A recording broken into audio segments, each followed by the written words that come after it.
Good morning. My name is Atta Arwain. I will be talking about heat treatment operation. Mainly, I will focus on the carburizing and furnace heat treatment. There are other heat treatment processes like induction heat treatment process and cyanide liquid bath heat treatment process that I will not be focusing on or touching upon. So heat treatment is very critical on the components to get to the to put them to the use, and it could be a stress leaving, it could be in furnace hardening process, it could be cold working process that can give the either strength to the part or make it software, make it soft before we are putting it to use. So the heat treatment is an operation or combination of operation that involves heating a material at a specific rate. We heat the material to the whatever specified temperature is required for that metal. To tool steel, the temperature would be higher. For plain carbon steel, heating temperature would be lower. And then we soak the metal at a particular temperature for an identified period of time. So if part is thicker, we might have a longer period of time that we soak that part at, and if that part is thinner, we might give less time at that particular temperature. And then third stage is the cooling at a state rate. So then we cool the part to make sure we get the desired properties. We can cool it faster, call it quenching in oil.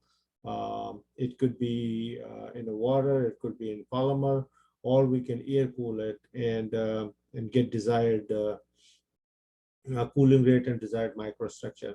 The aim of the heat treat is to obtain the desired microstructure to achieve specific predetermined properties. So the aim is that, let's say if we're going to use that material for cold working operation, we need to have a soft part. If we are using that piece of material for final operation, and then we need a heat treated or hardened part. So this is just showing a picture on the right hand side. You see that parts are inside the furnace, they are hot, and on the left hand side you see parts are rolling on the belt on a conveyor, and they're falling down in that dunnage, and these parts are being cooled in air, and that would be a normalizing operation, and parts will be softer when they cool down. So purpose of heat treatment, why we heat treat? So one is to soften the metal before shaping, as we saw the picture of forging. If we want to forge the part, we need to soften it at higher temperature so you can give a shape. Or if you cold work the part, you need to have a softer parts in order to cold work. If you want to machine the part, the part needs to be softer to have a machining done on it. So the second one is relieve the effects of strain hardening that occurs during cold forming operation. So when you cold form the part, there's a lot of strain hardening, and that happened due to the dislocations, and the dislocation multiply, and they create the hardening effect. So you want to relieve those stresses, and you bring that metal to the certain temperature and relieve the stresses by giving a soaking time and cooling it at appropriate rate. Number three, to achieve the final strength and hardness required in the finished product as one of the ends manufacturing process. So we also harden the part as a if we need to use it into uh, the end product. I mean, there could be a grinding operation done and hard turning operation done on the part, but in heat treat point of view, that would be the final heat treat operation uh, to harden, and then part could be coated, have some kind of coating on it. Heat treatment steps. We heat the part. For heating, we use a certain temperature. As I mentioned that for tool steel, the temperature could be higher. For carbon steel, temperature could be lower. And after we heat it to the certain temperature, there is soaking involved. So we soak the part to the certain time frame. It depends on the thickness of the part. It depends on the material, what kind of material we are using. So we have a soaking time established for that period, and then we cool it by using a rate of cooling and medium of cooling. So if we want to have a softer microstructure, we cool it very slowly. It could be annealing, it could be normalizing, it could be stress leaving. And if we want to have harder microstructure, then we cool it faster and have a martensite microstructure hardened layer or hardened part that is done generally by quench oil, water, or polymer. And slow cooling is done generally either in the air or controlled slow cooling using the furnace. So metals with high conductivity transfer heat faster than those with the low conductivity. Um, Different heat treat processes have different temperature limits. So if you have a carbon steel that can that's a high conductive material, it can transfer the heat faster than if you have a tool steel that have a lot of alloying elements in it. So your conductivity of the heat reduces in it. Uh, in a soaking, the purpose of the soaking stage is to keep the metal at the appropriate temperature until the desired internal structure takes shape. So if we have a part that being soaked, the goal is to have same temperature at the surface and same temperature in the core. So there's no temperature differences in the part. That's the reason we keep longer soaking time and depend on the thickness of the part. The soaking period is how long you keep the metal at the appropriate temperature. Cooling, in the cooling stage, you will want to cool the metal back to room temperature. That's the goal. I mean, even we heat it fast or heat it cool, the goal is to bring it back to the room temperature. The rate of cooling depends on the metal itself and the medium for cooling. Hardening of steel. Hardening is a metalworking process that is used for increasing the hardness, strength, and wear properties of a metal. That's the reason we harden the part. So we can increase the strength when we use in assembly and components. We know it has a wear resistance. It won't it won't have a scratches on it, or it won't wear off. We have a strength in it, and we have a proper hardness on the material. So there are types of hardening. One is hardening by quenching and tempering. That's we are talking about mainly for carburizing operation. The steel is heated to a temperature where the iron phase changes from ferrite into austenite. In austenitic form, steel can dissolve a lot more carbon. it is essential to quench material with a high cooling rate so that the carbon does not have time to form precipitates of carbides. So as we take a metal to the proper temperature and we soak it, during soaking period, we introduce carbon in it or hydrocarbon environment in which metal absorb the carbon, and then we quench it faster in order to get the surface layer that is harder than the core. Work hardening or strain hardening of steel. In work hardening or strain hardening, the material is strained past its yield point by cold working. Metal becomes harder and stronger as it's physically deformed. The carbide straining generates new dislocations that increase the dislocation density, which increases the hardness. So the strain hardening or work hardening, we take the soft material, we strain the metal to past its yield strength.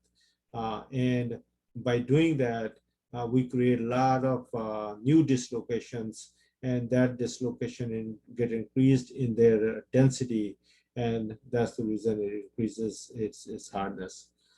Precipitation hardening or age hardening of steel. We take in this case we take a metal that has two faces or more. We heat that metal to a certain temperature, and that second phase dissolved into the matrix, and then we quench it fast or sometime slow, so that second phase that is dissolved into the matrix can come out and precipitate into a fine particles throughout the metal piece. So it create a resistance to slip dislocations, and that's the reason we get hardening in the part. Heat treatment to form martensite phase. If you look at here, this would be the room temperature, and we take that from room temperature to the austenitizing temperature. And this is the soaking period. At austenitizing temperature, we soak the part, and then we, after soaking is done, and we quench it faster and bring it into the room temperature. It could be oil, polymer, it could be water, the quenching medium, and after it gets to the room temperature, we heat again to the tempering temperature. It's a lower temperature, and then we cool it down. Why we temper the part? Because we're quenching it really fast, and at austenitizing temperature, you have FCC, phase center cubic structure that can absorb a lot more carbon. And when we quench it fast, it transferred back to body-centered cubic structure, BCC. But even it is a BCC, but all of your carbon that you absorbed in this region, in austenitizing region, is locked in. So the structure is distorted, and it has a lot of stresses in it. You need tempering operation to take some of the carbon out into the matrix and give relief to the body-centered cubic structure. And then you cool it down to the room temperature. This is a TTT curve as we look at it. So TTT curve, temperature transformation curve. It shows that if we cool slower any metal, it's gonna hit the nose. There is a specified time limit in seconds, that in that many seconds you have to avoid the nose while we're quenching in order to get martensite phase. Otherwise, the metal gonna hit the nose, and as soon as it's gonna hit the nose, it's gonna form ferrite, austenite, bainite start, bainite finish, and it's going to have pearlite, multiple phases in it. But if we quench faster and avoid that nose, it's gonna be still austenite in that zone, unstable microstructure. But as soon as it hit, I think around 430 degrees, it could be different for different materials. So that would be master and martensite start temperature.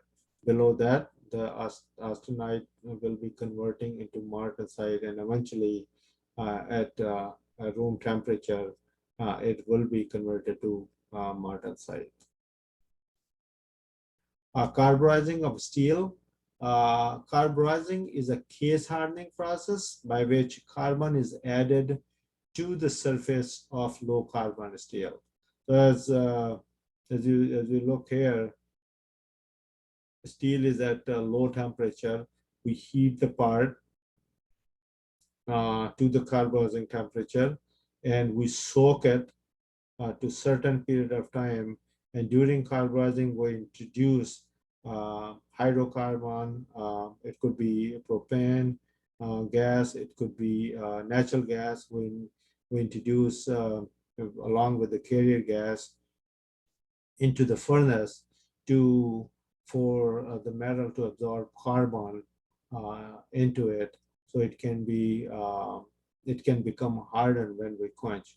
So after carburizing, because there's a lot of carbon, we lower the temperature to 1550, and then we at that temperature we diffuse it, so the carbon can diffuse inside the metal, and we have a uniform carbon throughout that layer. And after that, we quench it faster, so the carbon can remain in the part. It don't come out to the room temperature. And then we give the time so it can get cooled, and then we temper it so we can relieve some stresses and cool it down to the room temperature. This results in a carburized steel that has a higher carbon surface and a low carbon interior.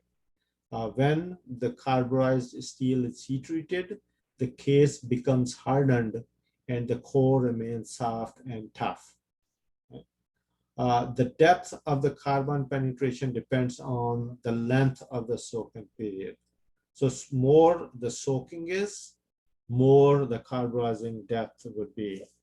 This furnace is showing that seems like this is a batch furnace, and load is being added into it. You open the outer door, and a lot of flame is coming out of it. That's right after the door. There's a vestibule, and after vestibule, there is a furnace inside, and in the vestibule you have a quench tank that below the furnace.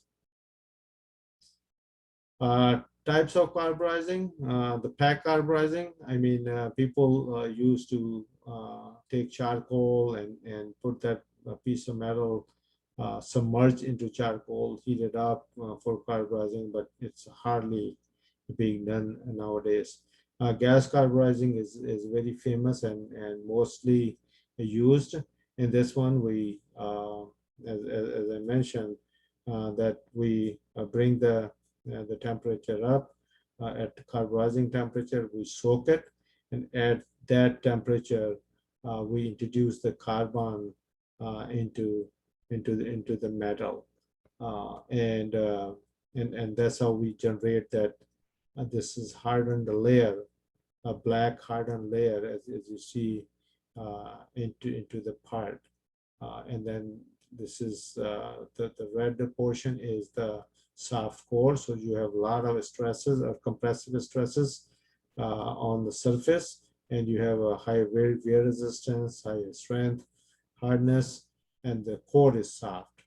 So whatever stress is going to come on the outer surface, it can be absorbed by the core of the material.